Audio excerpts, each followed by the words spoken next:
नमस्कार, आपके साथ मैं प्रदीप राज। डुगडुगी के प्राइम न्यूज में आपका स्वागत है। आइए बढ़ते हैं प्राइम खबरों की ओर। भाकपा माले के महासचिव दीपांकर भट्टाचार्य का मानना है कि भारत में फांसीवाद आ चुका है। देश फांसीवाद की दौर से गुजर रहा है।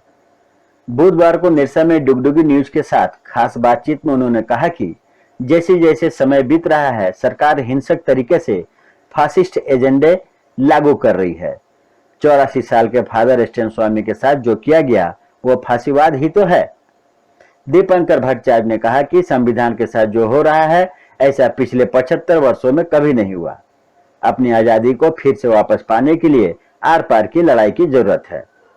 माले नेता दीपांकर भट्टाचार्य मार्क्सिस्ट नेता ए.के. राय की पुण्यतिथि के अवसर पर भाकपा माले एवं एमसीसी द्वारा संयुक्त रूप से आयोजित संकल्प सप्ताह में शिरकत करने के लिए निरसा आए हुए थे।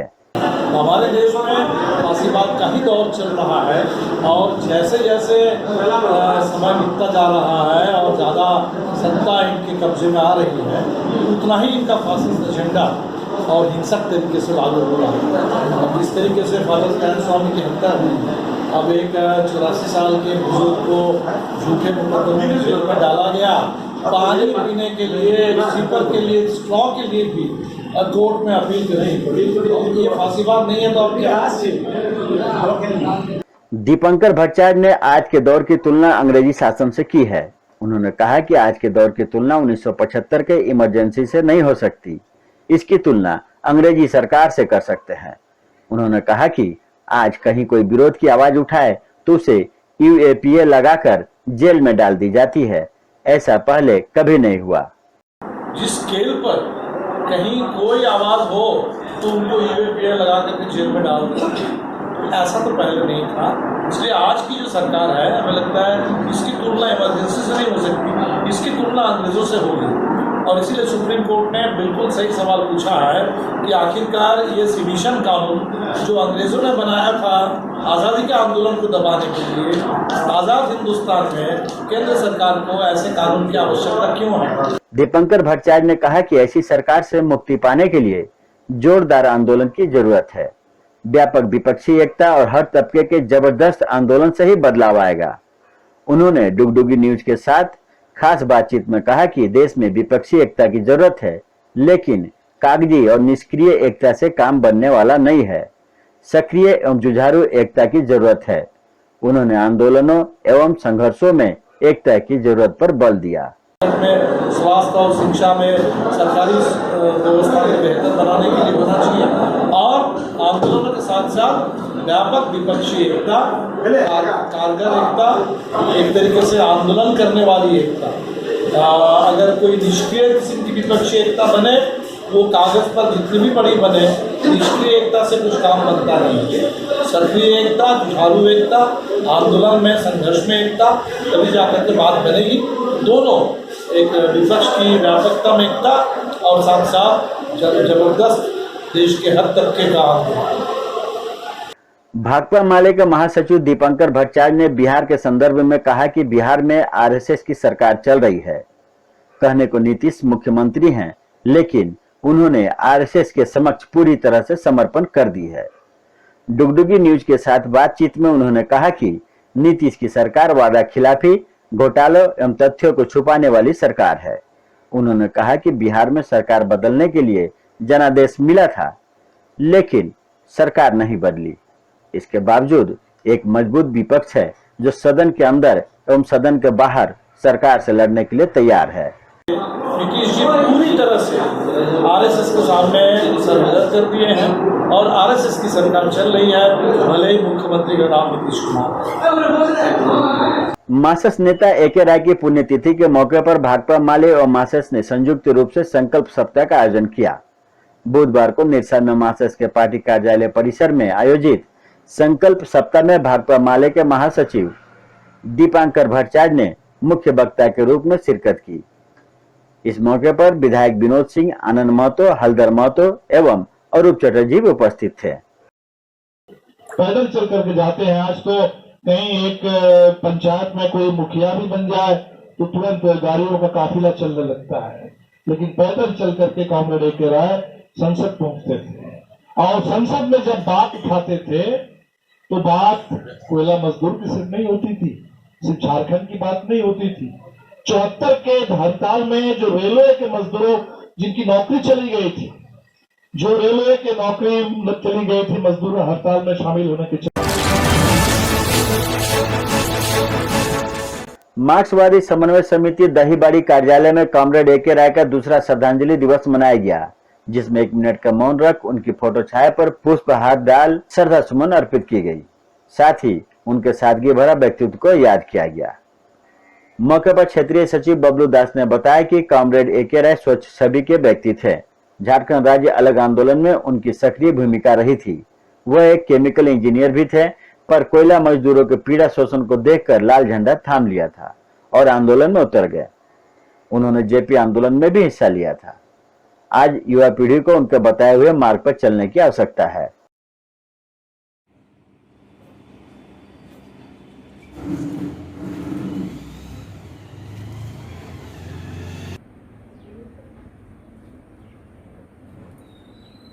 के राको लाले लाले लाल सलाम लाल सलाम गुरदास चटर्जी अमर रहे अमर रहे लाल झंडा करे पुकार इनकलाब जिंदाबाद रूप चटर्जी जिंदाबाद जिंदाबाद जिंदाबाद। साथियों,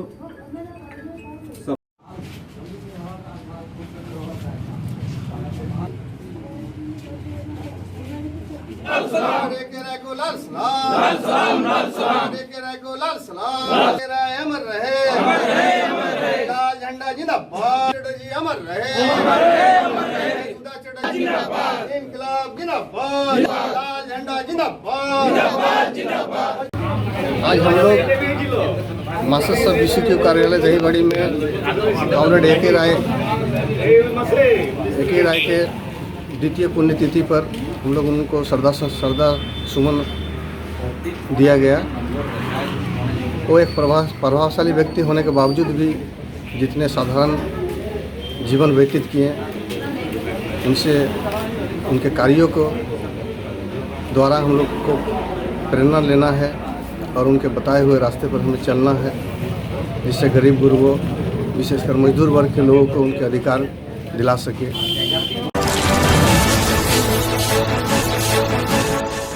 भाजपा कार्यकर्ताओं की बंगाल में हुई हत्या को लेकर भाजपा शहीद दिवस के रूप में मना रही है। उक्त स्थानीय विधायक डॉक्टर अजय पोद्दार ने बताया कि पश्चिम बंगाल में लोकतंत्र को बचाने और तृणमूल कांग्रेस को सत्ता से हटाने के बाद ही शहीदों की सच्ची श्रद्धांजलि होगी। उन्होंने बताया कि पश्चिम बंगाल के सांसद सहित अन्य सांसदगण आज राजघाट पर श्रद्धांजलि दे रहे हैं। श्री पोद्दार ने बताया कि पार्टी के निर्देश के अनुसार पश्चिम बंगाल और गणतंत्र बचाओ कार्यक्रम के अंतर्गत सभी पार्टी कार्यालय में धरना प्रदर्शन कार्यक्रम किया गया है।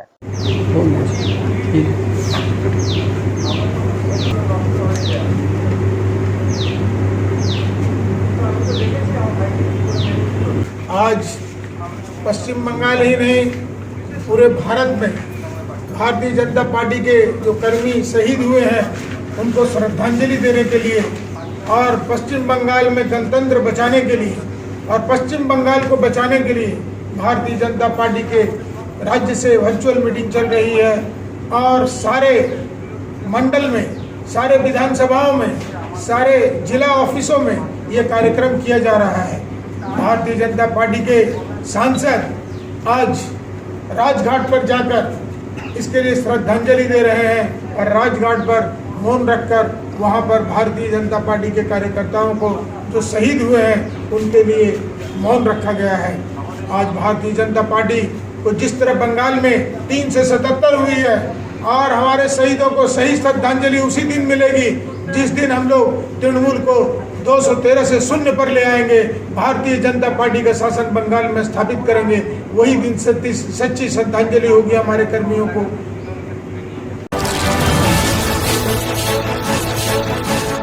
शहीद दिवस के अवसर पर बुधवार को नितुरिया के आमडांगा स्थित आश्रम में एक सादे कार्यक्रम के तहत 1993 में मारे गए 13 शहीदों के शहीद वेदी पर माल्यार्पण कर श्रद्धांजलि दी गई। इस दौरान शहीद हुए लोगों के बारे में विस्तृत रूप से प्रकाश डाला गया। इसके पूर्व पार्टी का झंडा फहराकर कार्यक्रम की शुरुआत की गई। इस अवसर पर शांति भूषण ने कहा कि 1933 के शहीदों का बलिदान बेकार नहीं गया। दीदी के नेतृत्व में टीएमसी बंगाल के सत्ता में है तथा अब दीदी का कदम दिल्ली की ओर बढ़ गया है। वहां भी दीदी सफल होकर पश्चिम बंगाल का नाम रोशन करेगी।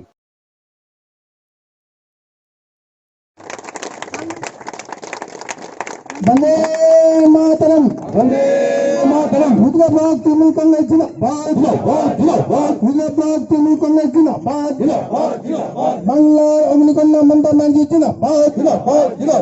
শহীদ বইতে মাল্যদান করছেন সভাপতি শ্রী শান্তিভূষণ প্রসাদ যাদব মহাশয়। धनबाद जिले के एक निजी अस्पताल में बुधवार को मृतक के परिजनों ने जमकर हंगामा किया। परिजनों का आरोप है कि तबियत बिगड़ने के बाद मरीज को अस्पताल लाया गया, लेकिन इलाज के बजाय डॉक्टर ने मृत घोषित कर दिया, जबकि घर लौटकर देखा तो सांसें चल रही थी। इसके बाद जब परिजन अस्पताल लेकर गए तो मरीज की मौत हो गई।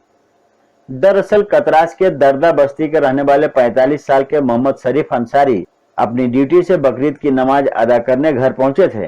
इस दौरान उनकी तबीयत बिगड़ गई, जिसके बाद परिजन इलाज के लिए कतरास के निश्चितपुर नर्सिंग होम लेकर पहुंचे, जहां पहुंचने के बाद शरीफ को डॉक्टर की ओर से मृत घोषित कर दिया गया। डॉक्टरों के मृत घोषित किए जाने के बाद परिजन उसे घर ले गए। परिजनों का कहना है कि घर पहुंचने के बाद शरीफ की सांसें चल रही थी। बस ये देखते ही परिजन तुरंत मरीज को निश्चितपुर नर्सिंग होम ले आए, जहां डॉक्टर ने मृत घोषित कर दिया। परिजनों का आरोप है कि डॉक्टर अगर सही से उसकी जांच करते तो शायद उनकी जान बच सकती थी। अब परिजन ही जानेंगे कि वो असल में जो है इस हॉस्पिटल में किस अनुसार से इलाज हुआ था, और परिजन का डायरेक्ट आरोप है कि यहाँ पे बढ़िया से इलाज नहीं हुआ। हम लोग अब चाहेंगे यही कि हम लोग उस परिजन को जो है वहाँ से नियोजन मिल जाए संजोग से जो फिक्र कार्यक्रम है मुरादी, ताकि जो आने वाला भविष्य में वो लोग उसके बाल बच्चा जो किसी का मोहताज ना हो, क्योंकि एक लौता घर का कमाने वाले हैं वो, और उसी से पूरा घर का पालन पोषण चलता है। सातोड़िया अंतर्गत झाझरा एरिया में रेलवे कॉरिडोर की आधारशिला कोल इंडिया चेयरमैन प्रमोद अग्रवाल ने रखी। वे एक दिवसीय दौरे पर बुधवार को ईसीएल पहुंचे हैं। इस दौरान उन्होंने कनुस्तोड़िया एरिया का भी दौरा किया एवं अधिकारियों के साथ रिव्यू बैठक किया। यह बैठक वर्चुअल मोड में किया गया। इसमें सभी एरिया के महाप्रबंधक उपस्थित थे। अपने संबोधन में कोल इंडिया चेयरमैन प्रमोद अग्रवाल ने कहा कि झांझरा प्रोजेक्ट सिर्फ ईसीएल का ही नहीं बल्कि पूरे कोल इंडिया का प्रतिष्ठापूर्ण प्रोजेक्ट परियोजना है, क्योंकि यह भूमिगत खदान पूरे हिंदुस्तान में सबसे बड़ा खदान है। उन्होंने कहा कि यहां से अभी वार्षिक 3.5 मिलियन टन कोयला उत्पादन हो रहा है, जबकि इसको 5 मिलियन टन तक ले जाना है। बहुत जल्द ही 5 मिलियन टन सालाना कोयला उत्पादन शुरू हो जाएगा। उन्होंने कहा कि 8 किलोमीटर तक रेल लाइन बिछाना होगा। इस पर 240 करोड़ रुपए लागत आएगी और 2 से 2.5 वर्षों में तैयार हो जाएगी। झांझरा प्रोजेक्ट ईसीएल की ही नहीं सीआईएल के लिए एक प्रतिष्ठापूर्ण प्रोजेक्ट परियोजना है, क्योंकि यह एकमात्र अंडरग्राउंड माइंस है जिसमें 3.5 मिलियन टन प्रोडक्शन होता है अभी, और इसका पूरा टारगेट 5 मिलियन टन है।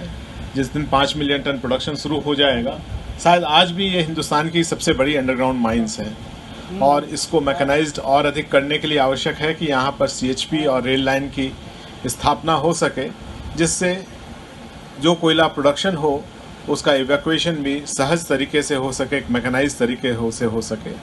और इसके लिए ये रेल लाइन बहुत ही महत्वपूर्ण है। 8 किलोमीटर लगभग की यह रेल लाइन, जिसकी परियोजना लागत 240 करोड़ रुपया है।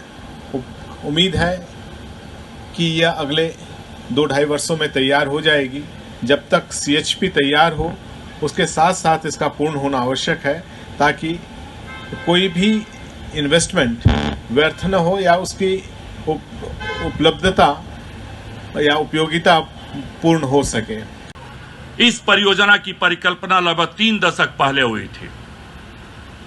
सही मायनों में इसकी परिकल्पना 4 दशक पहले हुई थी। हम जब इतिहास को खंगालते हैं तो 1981-82 में सोवियत एक्सपर्ट्स ने एक 3.5 MTY कोल टन प्रोडक्शन के लिए इस प्रोजेक्ट से इस रेल कॉरिडोर की परिकल्पना की थी। कारण जो भी रहे हों, परिस्थितियां जो भी रही,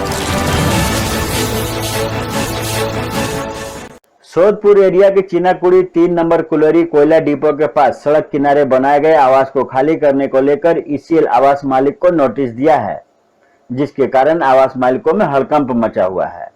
इसे लेकर बुधवार को चीनाकुड़ी 3 नंबर यज्ञशाला में एक बैठक की गई। बैठक में निर्णय लिया गया कि जब तक ईसीएल प्रबंधन मुआवजा नहीं देगा तब तक किसी भी कीमत पर आवास खाली नहीं करेंगे। मालूम है कि चीनाकुड़ी 3 नंबर कोलेरी में फ्लाई ऐश प्रोजेक्ट लगाने को लेकर ईसीएल जमीन पर बनाए हुए आवास एवं दुकानों को खाली करने के लिए कोलेरी अभिकर्ता ने घर मालिकों को नोटिस दिया है। इधर आवास बनाए गए लोगों का कहना है कि हम लोग आज 50 वर्षों से यहाँ रह रहे हैं, इतने दिनों तक प्रबंधन कहा था। उन्होंने कहा कि प्रबंधन ज्यादा तंग करेगा तो हम लोग प्रबंधन के सामने आत्मदाह कर लेंगे। उन्होंने ईसीएल से यह मांग की है कि ईसीएल जगह खाली करवाने से पहले उन लोगों के पुनर्वास की व्यवस्था करे।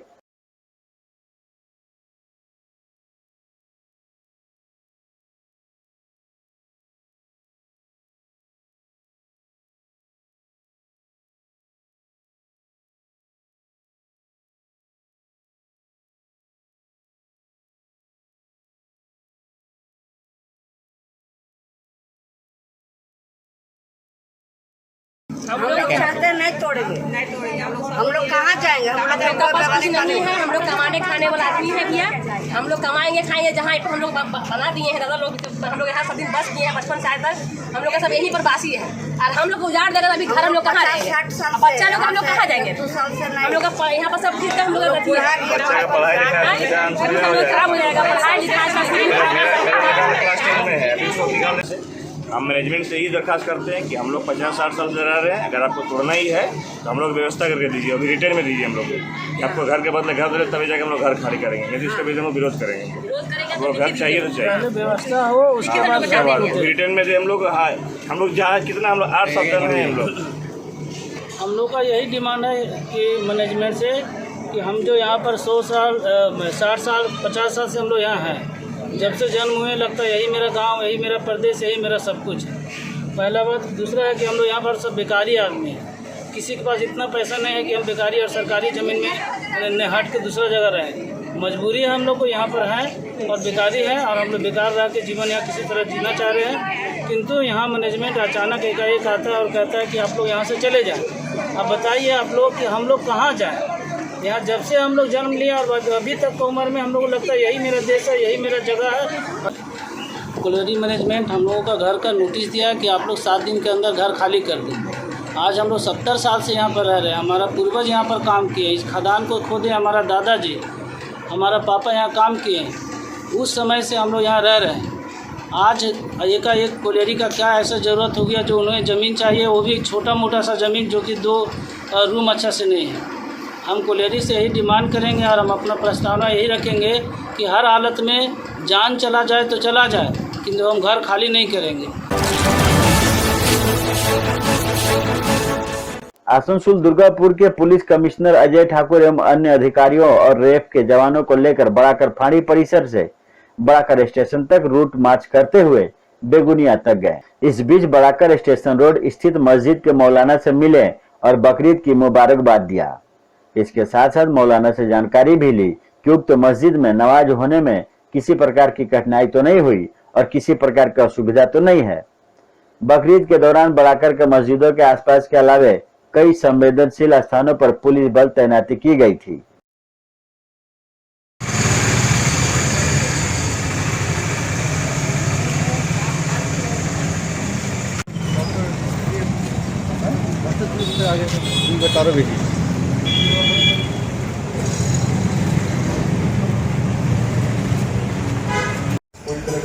नहीं, किसी तरह से परेशानी नहीं, आप लोग का साथ रहा था उससे। प्रिंट, इलेक्ट्रॉनिक और वेब मीडिया से जुड़े पत्रकारों की संस्था प्रेस क्लब अब आसनसोल मेगा सिटी ने कोरोना योद्धाओं को सम्मानित किया। आसनसोल नगर निगम के आलोचना हॉल में इस सम्मान समारोह का आयोजन किया गया, जिसमें आसनसोल दुर्गापुर के पुलिस कमिश्नर अजय कुमार ठाकुर ने वर्चुअली कोरोना योद्धाओं का हौसला बढ़ाया।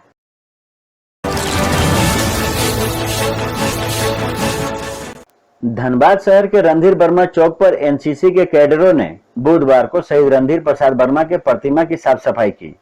एनसीसी कैडर ने बताया कि अशोक चक्र से सम्मानित स्वर्गीय रणधीर प्रसाद वर्मा चौक की साफ सफाई का जिम्मा एनसीसी ने उठा रखा है, जिसके तहत उन लोगों ने बुधवार को प्रतिमा तथा चौराहे की साफ सफाई की है।